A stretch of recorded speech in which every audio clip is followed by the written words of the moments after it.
So if you've been paying attention to college football news over the last week, you've seen that the NCAA and its member institutions, mostly its conferences, have come to an agreement that they're going to have to pay the House settlement.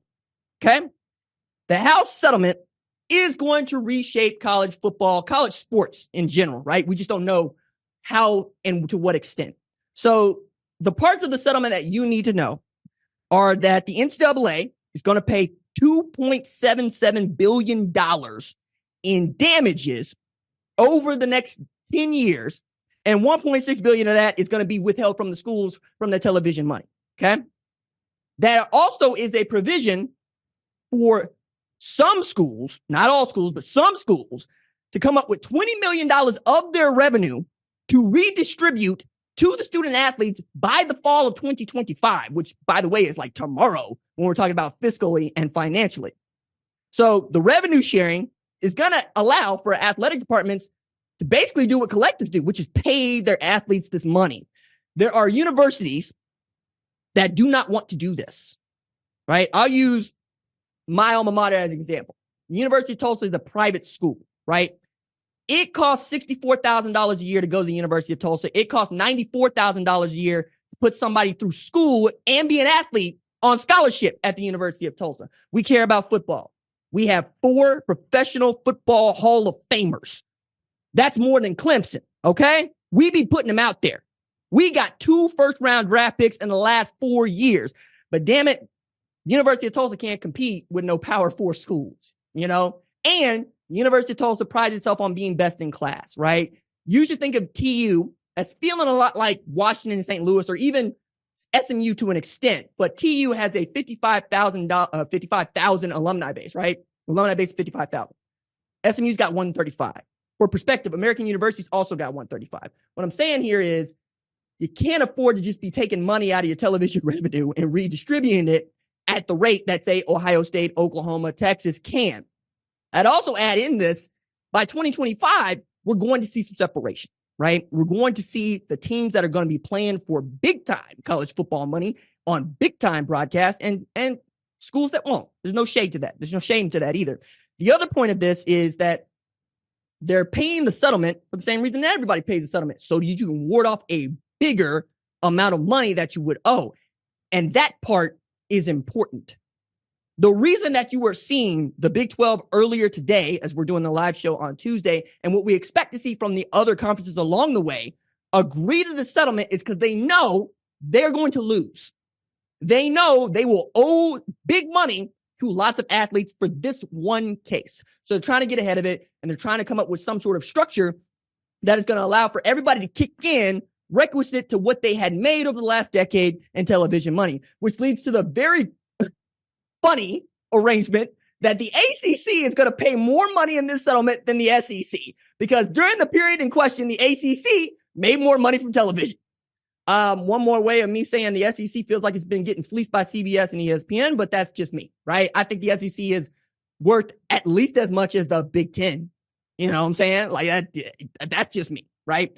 And the ACC be looking at this like, damn, we got Florida State trying to leave. We got Clemson trying to leave. We got SMU coming in here, Cal coming in here, Stanford coming in here, and we still owe more money than the damn SEC in this settlement. Same thing is kind of true of the non-football, or she's a non-FBS conference program. So now, this is interesting because Val Ackerman actually told everybody about the letter that she wrote when she was like, hey, look here. I represent the Big East.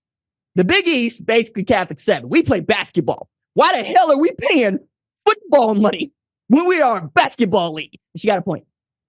She got a point, right? I understand that the lower conferences are going to have, or I should say not the lower conferences, the non-FBS conferences are going to raise hell every step of the way.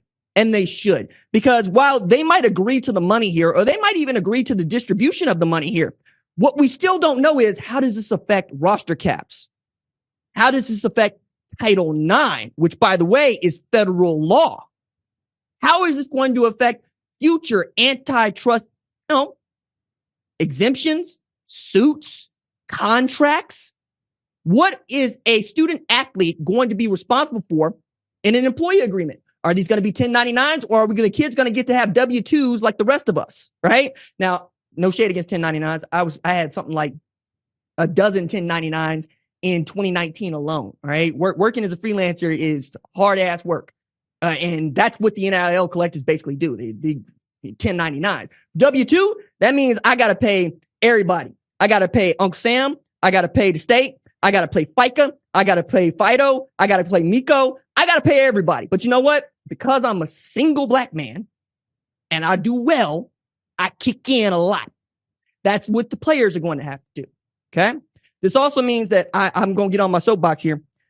You got to get your money right at a very early age. It used to be you just had to get your money right. Now you got to get your money right as soon as you leave high school, because the Sharks, they out here, right? We got mobsters running collectives. That's what it feels like. You know, I'm being loose with the term mobsters, but I think you're going to get what I'm saying here, because earlier today also, along with this house settlement, we got news that Jaden Rashada is suing the University of Florida and Billy Napier, who I think is just a name to add to the case at this point, for the $13.85 million that he signed with a collective associated with the University of Florida that no longer exists, just to go to school there.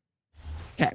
The reason that he could file this suit is because he claimed to have signed another contract, or I should say agreed to another contract with the University of Miami's NIL collective that was going to pay him $500,000 up front and about $10 million on the back end. Okay. He decided to take the better deal at Florida, where they were going to pay him $1 million just for signing his damn name on a national letter of intent, which is an annual contract, by the way. It's not a 4-year contract. It's an annual contract. I'm like, who are these people putting together these deals? But then they reneged, because of course they did, because they're actually a Nigerian prince who you got to send some money to so that, you know, he can feed his family. Some of y'all are too young to understand that reference, but there's some of y'all be like, damn, RJ, why does that feel so real? Because it's the truth. It's the truth. Like, the thing that bothers me the most about this is, if it seems like it's too good to be true, that's because it is. If it seems like you ain't got to work for this money, that's because there is no money to work for. All right. Now, again, I'm a black man in my 30s. So I'm reaching the age, my mid 30s, my late 30s. I'm reaching the age where I used to wonder why black men like me get so crotchety, get so mean, get so nasty, ain't got no patience. It's because, child, all you have to do is take care of your money. Take care of your chuck. Okay. So I'm going to tell you, this is what you're going to do. You're going to sign this name, image, and likeness deal, right? By the way, name, image, and likeness deals right now, getting them over 6 figures, harder to get than getting a stand ovation at Cannes. They're getting everybody standing ovations for bad movies out there right now because, you know, that's the end thing to do. But try getting you a 6-figure deal for name, image, and likeness. It's hard. You got to be a quarterback. You got to be a good quarterback. You got to be an offensive lineman. You got to be a defensive lineman. Outside of that, I can pay you $50,000 and be a cornerback. That's fine. I can get a cornerback off the street. But once you sign this, okay, it's real simple. You keep some of this money for your liquidity, and then you go to your position coach and your head coach and you go, who is your money man? And by money man, I'm talking about your financial advisor. That's what they call it when you go to college. I call it the money man. And the money man says, here's this thing called compound interest. Okay. Here's this book called The Rich Barber. What we're going to do is we're going to do something that's unsexy. We are going to buy a hoopty with cash. And that is what you are going to drive all the way through college. Why? Because all the women know you working. You ain't got to show out. They know you working. They know you at work. Okay. You go drive this paid off vehicle because you ain't got to stun on nobody. Okay. All the jewelry you want to buy. Nah, you're going to turn that into more compound interest. Okay. You're going to turn that into another business. Okay. You're going to set up for your future after your knees don't work. Your neck is out of arrangement and your hip becomes a trick hip. And you're going to count this bread. We are absolutely at a place that I've always wanted to see for the kiddos. And I'm passionate about this. I'm going long on it because it's how I feel. I love college football so much that I get to meet these kids when they are 11, 12 years old.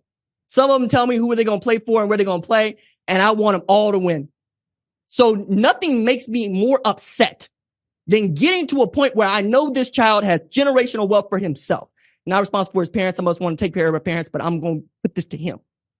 All you have to do is put it in a savings account, a money market account, a CD. These are fundamentals, guys. These are fundamentals. These are right here. And you can be set up for the rest of your life. You don't need a 401k, which, by the way, we go in on, not a great investment. Not a great investment.